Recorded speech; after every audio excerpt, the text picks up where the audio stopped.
The waiting room of the Veterans Affairs Mental Health Center carried the particular heaviness that comes from gathering wounded souls in one space. Faded motivational posters clung to beige walls, their edges curled with age and indifference. The chairs, arranged in imperfect rows, held men and women who had seen too much, done too much, survived too much. They sat with the particular stillness of those who had learned to conserve energy, to trust nothing that hadn't proven itself in fire. It was a Tuesday morning when the dismissals began. "Another one?" muttered Jackson, a former Marine with a prosthetic leg that he tapped rhythmically against the linoleum floor. He nodded toward the corridor where a slight figure was making her way toward the group therapy room. Fresh out of school, probably. Give her 3 months before she burns out or transfers somewhere easier. The woman in question couldn't have been more than 30, if that. She wore simple dark slacks and a cream-colored blouse, her hair pulled back in a practical ponytail. She carried a worn leather satchel over one shoulder and walked with an unhurried gait that suggested neither nervousness nor overconfidence. Just purpose. "She looks like she's 12, offered Rodriguez, an Army combat medic whose hands still trembled when the fluorescent lights buzzed too loudly. "What's she going to tell us? That we should try meditation and keeping a gratitude journal?" Scattered, bitter laughter rippled through the waiting veterans. They had seen therapists come and go like seasons. Fresh-faced graduates armed with textbook knowledge and good intentions, utterly unprepared for the reality of military trauma, the nightmares that no amount of cognitive behavioral therapy could touch, the survivor's guilt that ate through souls like acid, the rage that lived just beneath the surface of every interaction. Sarah Chen, seated near the window, said nothing. She simply watched the new therapist disappear into the group room, noting the economical way she moved, the absence of wasted motion. Something about it felt familiar, though Chen couldn't place why. The dismissive chatter continued until their names were called. One by one, the veterans filed into the room, their skepticism worn like armor. This was ritual, routine, something to be endured rather than embraced. They had long ago stopped believing that anyone who hadn't been there could possibly understand. The new therapist stood at the front of the room as they entered, not behind the desk where previous counselors had positioned themselves like shields, but beside it. Up close, they could see she was older than initial impressions suggested. There were fine lines at the corners of her eyes, and something in her gaze that seemed to catalog and assess without judgment. "Good morning," she said, her voice carrying a quiet authority that made several veterans glance up in surprise. "My name is Dr. Elizabeth Reeves. I'll be facilitating this group for the foreseeable future. I know transitions are difficult, especially when you've lost a therapist you trusted. I'm not here to replace Dr. Morrison. I'm here to continue the work you've all been doing." "With all due respect, Doc," Jackson interrupted, his tone making it clear that no respect was actually being offered. "You don't look like you've seen much of anything we've been through. How exactly are you qualified to help us?" It was a challenge, thrown down like a gauntlet. The room tensed, waiting to see if this newcomer would wilt under scrutiny as so many had before. Would she get defensive? Cite her credentials? Try to build rapport through false familiarity? Dr. Reeves met Jackson's gaze steadily. "That's a fair question, and one you have every right to ask. My qualifications are posted outside if you'd like to review them. What I'll say now is this. I'm not going to pretend I've walked in your boots. Your experiences are your own.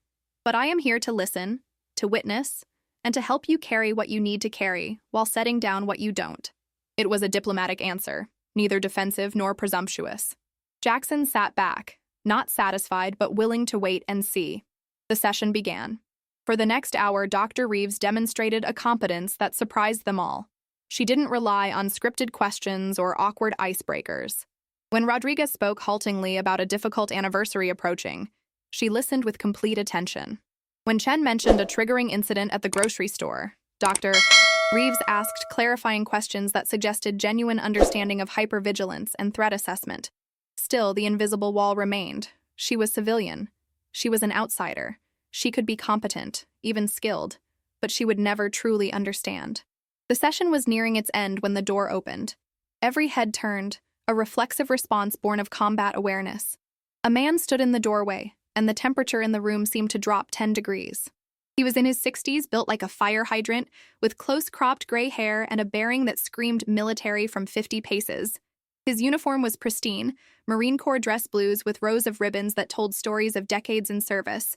But it was his face that commanded attention. The right side bore the distinctive scarring of burn injuries, the skin pulled tight and shiny, his ear partially reconstructed. He wore an eye patch over his right eye, and his hands clasped behind his back showed similar burn scarring. "Sorry to interrupt, Dr. Reeves," he said, his voice gravel and authority.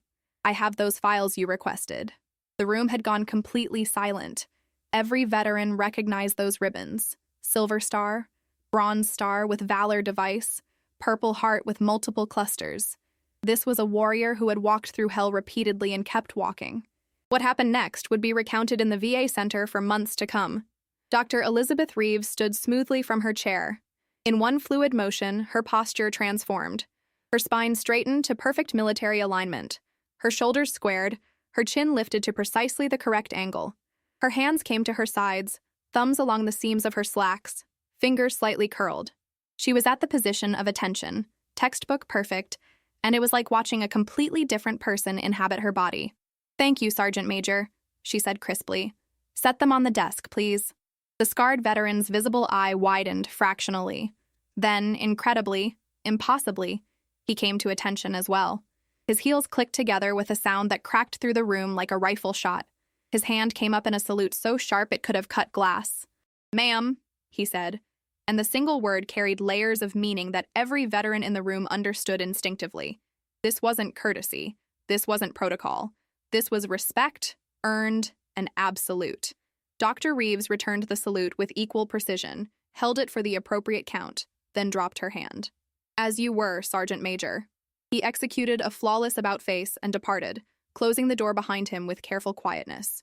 Dr. Reeves remained at attention for one heartbeat longer, then relaxed back into her civilian posture as if a switch had been flipped. The silence in the room was profound. Jackson found his voice first, though it came out rough. "Ma'am, were you?" "Army," Dr. Reeves said simply, moving back toward her chair. 22 years. Retired as a lieutenant colonel. My last deployment was Afghanistan, 2019. Before that, Iraq, twice.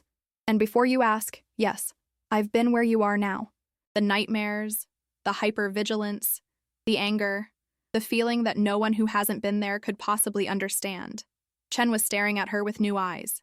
"You were combat arms?" "Psychological operations initially, then I cross-trained. I spent the last 10 years of my service doing exactly what I'm doing now, working with soldiers dealing with trauma. I just did it in uniform instead of civilian clothes." She paused, and something flickered in her expression. "I don't usually lead with my service record. Some veterans find it helps to know I've been there. Others feel like I'm pulling rank or using it as a credential. I prefer to let my work speak for itself." Rodriguez leaned forward, his trembling hands momentarily still. "That's Sergeant Major. He saluted you. NCOs don't salute officers, especially not retired ones in civilian clothes. What did you do to earn that kind of respect?" Dr. Reeves was quiet for a long moment. When she spoke, her voice was softer. "Sergeant Major Williams and I served together in Helmand Province. We were part of a forward operating base that came under sustained attack. The aid station took a direct hit. Sergeant Major Williams pulled 3 wounded soldiers out of a burning building, going back in each time despite his own injuries. By the time he got the 3rd one out, he was..." She gestured vaguely at her own face. "Well, you saw. I was the trauma counselor who worked with him during his recovery. We've kept in touch. And he still salutes you," Jackson said slowly, "even though you're both retired. Some bonds don't break," Dr. Reeves said simply. "You all know that. That's why you're here, supporting each other. That's why this group matters."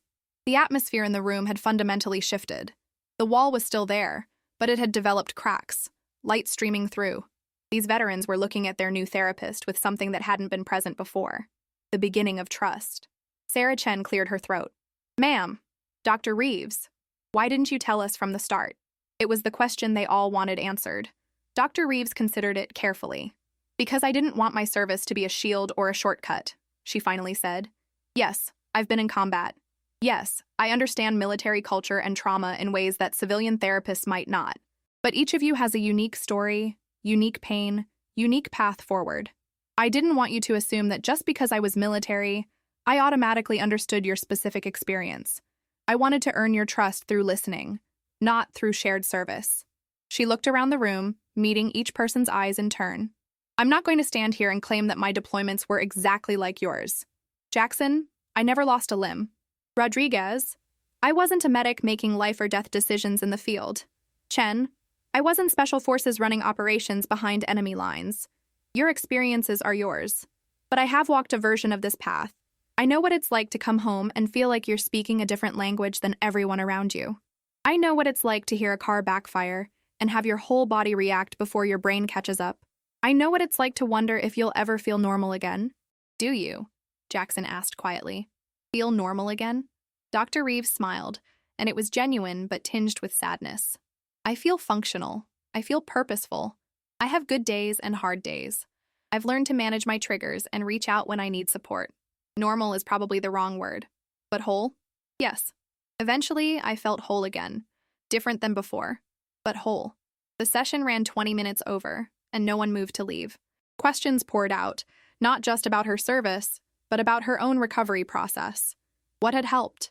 What hadn't? How long did it take? Were there setbacks? Dr. Reeves answered with unflinching honesty. Yes. She still had nightmares sometimes. Yes. She still avoided certain situations that were too triggering. Yes, she had her own therapist, because everyone who did this work needed support. Yes, it got better. Not in a straight line, but in a general trajectory upward. When they finally filed out, the energy was completely different than when they'd entered. Jackson paused at the door. 3 months, he said. Dr. Reeves raised an eyebrow. Excuse me? I gave you 3 months before you'd burn out or transfer. I was wrong. I think you might actually stick around. I'm not going anywhere, Jackson. You're stuck with me. He nodded slowly, then did something that surprised both of them. He came to attention, not with the precision of active duty, but with the sincerity of respect, and offered a salute.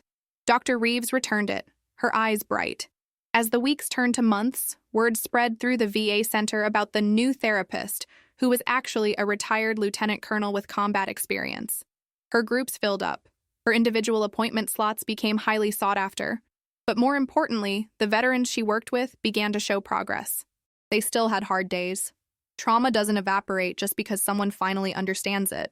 But they had someone who could witness their pain without flinching, who knew the difference between a forward operating base and a fire base, who understood why certain smells or sounds or situations could send them spiraling. Sergeant Major Williams became a regular presence, ostensibly delivering files or consulting on veteran outreach programs, but really serving as a living reminder that recovery was possible, that scars, visible and invisible, could be worn with honor rather than shame. One afternoon, several months into Dr. Reeves's tenure, Jackson found himself in her office for an individual session. He'd been making progress, genuine progress, and was finally beginning to imagine a future that wasn't dominated by his trauma. "Can I ask you something, Doc?" he said as the session wound down. "Of course. That first day when Sergeant Major Williams saluted you, you had to know that would change everything. Was that planned?" Dr. Reeves leaned back in her chair, a slight smile playing at her lips. The Sergeant Major needed to deliver files. The timing was coincidental. But you could have had him come earlier or later. You could have met him outside. "I could have," she acknowledged. "But I didn't." Jackson laughed. A real laugh, the kind he hadn't produced in years. "You manipulated us." "I gave you information at the moment when you were most ready to receive it," Dr. Reeves corrected gently. "There's a difference. If I'd led with my service record, you would have dismissed it as credential flashing. If I'd hidden it completely, you would have maintained distance. But seeing someone you all recognized as a warrior show that kind of respect to someone you'd dismissed as just another therapist, that created cognitive dissonance, made you question your assumptions." "Devious," Jackson said, but he was smiling. "Very devious. Psychological operations, remember? It's what we do." He stood to leave, then paused. "Thank you, Dr. Reeves. For your service, yeah, but more for what you're doing now, for sticking around, for understanding. Thank you for trusting me with your story, Jackson. That takes more courage than combat ever did." After he left, Dr. Reeves sat alone in her office, looking at the framed photo on her desk. It showed a younger version of herself in combat uniform, standing with a group of soldiers in the Afghan desert. Sergeant Major Williams was there, before the burns, grinning at the camera with his arm around a private who would die 3 days later. She touched the frame gently, then returned to her notes for the next session. Outside in the waiting room, veterans gathered. They still carried their wounds, still fought their battles.